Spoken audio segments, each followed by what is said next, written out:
माँ की आत्मा एक भावुक कहानी। आज कुछ ज़्यादा ही देर हो गई। वैसे तो वो महिला हर रोज़ 8:30 बजे तक आ जाती है। आज 9:30 बजने को आई, फिर भी नहीं आई। बिना उसके आए दुकान बंद भी तो नहीं कर सकता। उसे वचन जो दिया है। क्या नाम था उसका? इतने दिनों में उसका नाम भी नहीं पूछा मैंने। ये सब बातें रमेश के दिमाग में चल रही थी। कुछ दिनों पहले ही तो उसने ये डेयरी शुरू की थी। उसकी ये शॉप ज़्यादा बड़ी नहीं थी, जिसमें वो दूध और बाकी मिल्क प्रोडक्ट्स रखता था। उद्घाटन के दिन ही पहली ग्राहकवान एक महिला उसके शॉप पर आई थी। उसकी गोद में एक छोटा सा लेकिन बहुत ही प्यारा बच्चा था। उसने एक दूध की बोतल ली और रमेश से बोली, भैया अभी मेरे पास सिर्फ 10 रुपये है, बाकी के आपको कल दूध तो चलेगा। रमेश ने एक बार उसकी तरफ देखा। गरीब थी बेचारी, गले में मंगलसूत्र नहीं, माथे पर सिंदूर नहीं, शायद पति मर गया होगा बेचारी का। रमेश ने अंदाजा लगाया। पुरानी मैली साड़ी को कई जगह रफू किया हुआ था।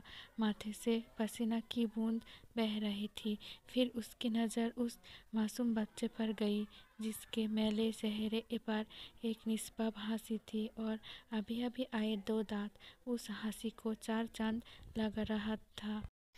रमेश ने उस महिला की तरफ देखा और बोला, कोई बात नहीं बहन, आप मुझे बाद में पैसे दे देना। बड़े समाधान के साथ महिला ने रमेश की तरफ देखा और बोली, भैया मैं ज़रूर आपको कल पैसे दे दूंगी। यही पास में ही उस दूसरी गली में छोटा सा घर है, वहीं रहती हूँ मैं। रमेश मुस्कुराते हुए बोले, कोई बात नहीं बहन, कल पैसे ना हो तो भी चलेगा, जब आपके पास होंगे तब दे देना। फिर वो महिला वहाँ से चली गई। अगले दिन वो महिला पैसे लेकर डेयरी पर आई और पैसे रमेश को देने लगी। रमेश ने पैसे लेने से मना किया और बोला, नहीं बहन, मैं ये पैसे नहीं ले सकता, क्योंकि कल आपने मेरी बोहनी की थी और कल मुझे 2000 का फ़ायदा हुआ। आप मेरे लिए बहुत लकी साबित हुई, इसलिए ये पैसे मैं नहीं ले सकता। रमेश की कही इस बात से उस महिला को बहुत ज़्यादा खुशी हुई, क्योंकि इतने सालों बाद किसी ने पहली बार उसको लकी कहा था। वरना पति के मौत के बाद तो उसके ससुराल वालों ने उसे पनौती कहकर घर से ही निकाल दिया था। भैया रात को कितने बजे तक आपकी ये शॉप खुली रखती है? महिला ने रमेश से पूछा। 8 बजे बंद कर देता हूँ बहन, रमेश ने कहा। रमेश का जवाब सुनकर महिला का चेहरा उदास हो गया। रमेश को ये समझते देर नहीं लगी। उसने पूछा, कोई समस्या है बहन? अपने बच्चे और अपना पेट पालने के लिए मैं 2 घरों में झाड़ू बर्तन का काम करती हूँ। ये सब काम करके रात को 8:30 बजे घर लौट पाती हूँ। तब तक यहाँ आसपास के सभी दुकान बंद हो जाते हैं और लाचारी से मुझे अपने बच्चे को भूखे पेट ही बहला फुसलाकर सुलाना पड़ता है। वो बोल नहीं सकता ना, उसी का फ़ायदा उठाती हो। कहते हुए उस महिला का गला भर आया। महिला की बातें सुन रमेश को बहुत बुरा लगा। फिर वो बोला, आप चिंता मत कीजिए बहन, बिना आपको दूध की बोतल दिए हुए ये सब बंद नहीं होगी, लेकिन मेरी एक शर्त है। अपने आंसू पोंछते हुए महिला ने रमेश की ओर देखा और पूछा, क्या शर्त है? रमेश बोला, आप मुझे दूध के पैसे नहीं देंगी। ये सुन उस महिला की आंखें फिर झलक गई, लेकिन इस बार आंसू दुख के नहीं, सुख के थे। उसे ऐसा लग रहा था जैसे इंसान के रूप में भगवान उसकी मदद करने आ गए हो। उस दिन से हर दिन 8:30 बजे वो डेयरी पर आकर दूध की बोतल लेकर जाती।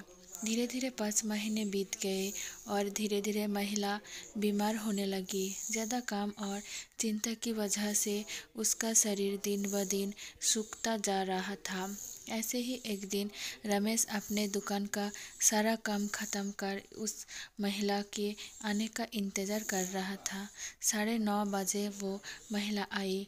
आज उसका चेहरा कुछ ज़्यादा ही बेजान नज़र आ रहा था। बीमारी के कारण आंखों के नीचे काले धरे और ज़्यादा बढ़े हुए नज़र आ रहा था। रमेश ने तुरंत फ्रिज खोलकर दूध की बोतल निकाल उसे दी। फ्रिज बंद करने के लिए रमेश मुड़ते हुए बोला कि बहन आज कुछ ज़्यादा ही देर कर दी। वो घूमा, तब तक वो महिला दूध की बोतल लेकर जा चुकी थी। उसने सोचा आज ज़्यादा देर हो गई, इसलिए वो जल्दी चली गई होगी।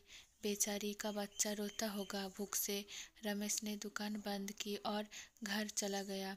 अगले दिन ठीक 8 बजे वो महिला शॉप पर आई और आकर बिना कुछ बोले खड़ी हो गई। हमेशा की तरह रमेश ने उसे दूध की बोतल दी। कोई चीज़ नीचे गिरी तो उसे उठाने के लिए रमेश नीचे झुका। वो चीज़ उठाई और सामने देखा तो वो महिला वहाँ नहीं थी। रमेश को आज पता नहीं क्यों उस महिला में काफ़ी बदलाव नज़र आया था।